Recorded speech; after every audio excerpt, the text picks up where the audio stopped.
Alright, first things first. The DCEU is still on the blacklist.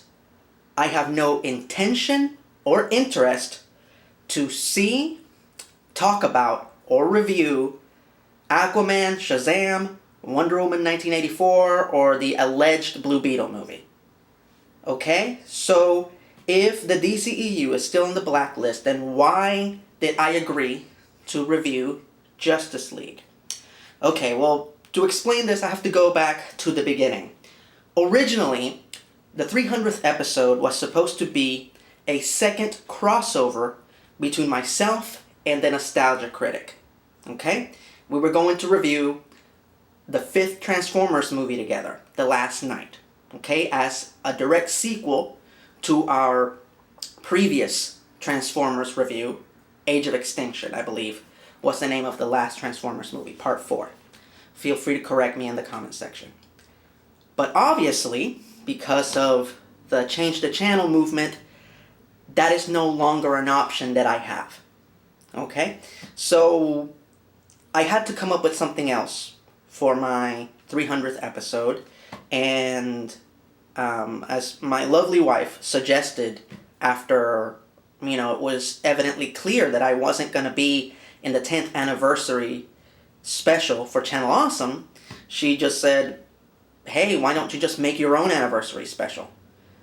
And she was right. There was no reason why I couldn't do this. So I couldn't take the 300th episode and just make it bigger and just make it this mass crossover, this ultra special, ultra kick-ass episode. Why not? Why have it be so small? Why have it be something that I had done already, but just rehash it again? Well, here's the thing. When you make things bigger, you need more funds.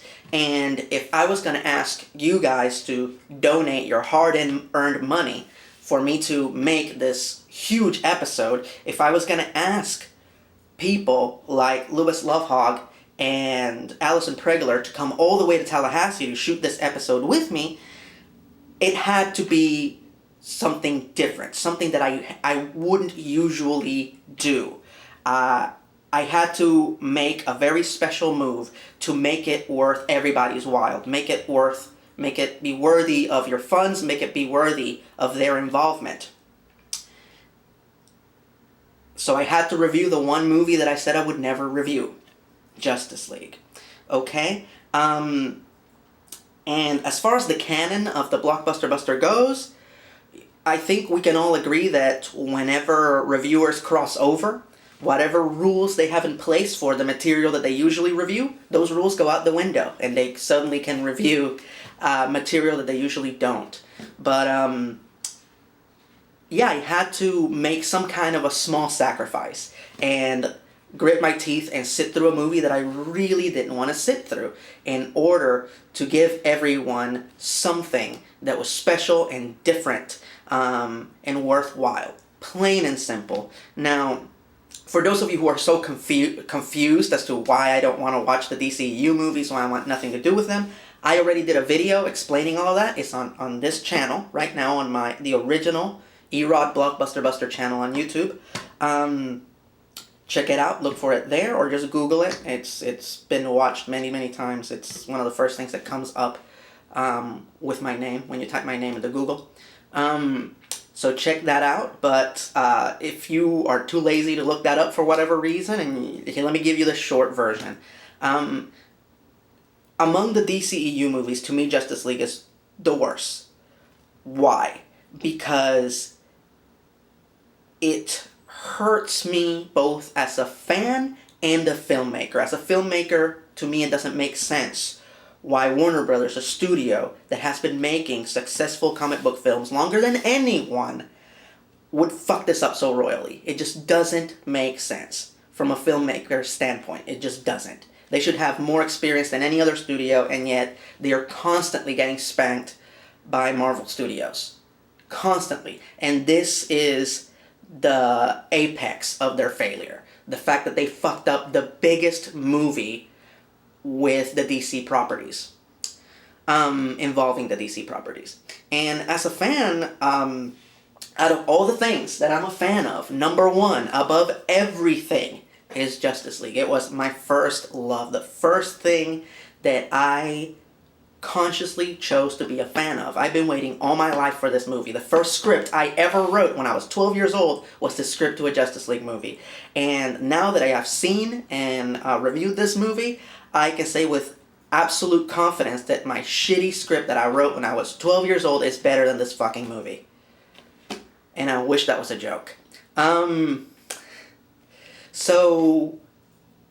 here's the thing. And here's another reason why I decided to do this one for the 300th episode.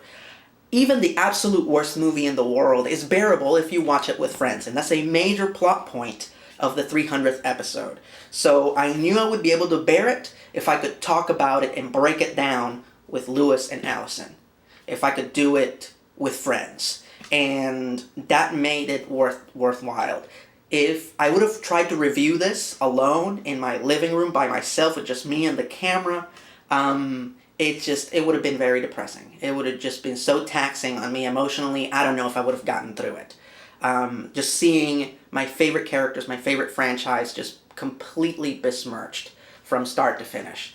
But instead, in spite of the crappiness of this film, I had a blast doing this. Due to everyone's involvement, not just my two fellow producers. Everybody came together and we basically, made this video together and made fun of this film as a team. And that made it worth sitting through that film several times in order to write the review. So anyway, there you go. That's my reason why I agreed to review Justice League in spite of my feelings about that franchise. I doubt that I will be looking at budging from my stance on these films unless something astronomical happens, again of the same level if not bigger than the Change the Channel movement, which I doubt will happen. So there you go. That would be the only way I would budge and even take a look at the other films. So thank you so much for your ongoing support, and the 300th episode will be up at the end of December. Please be patient with us. We want to make it with the utmost quality for you guys. So I appreciate your support, your kindness, your words of encouragement, and I do so because of the reason that I always say, because I could not do what I do without you.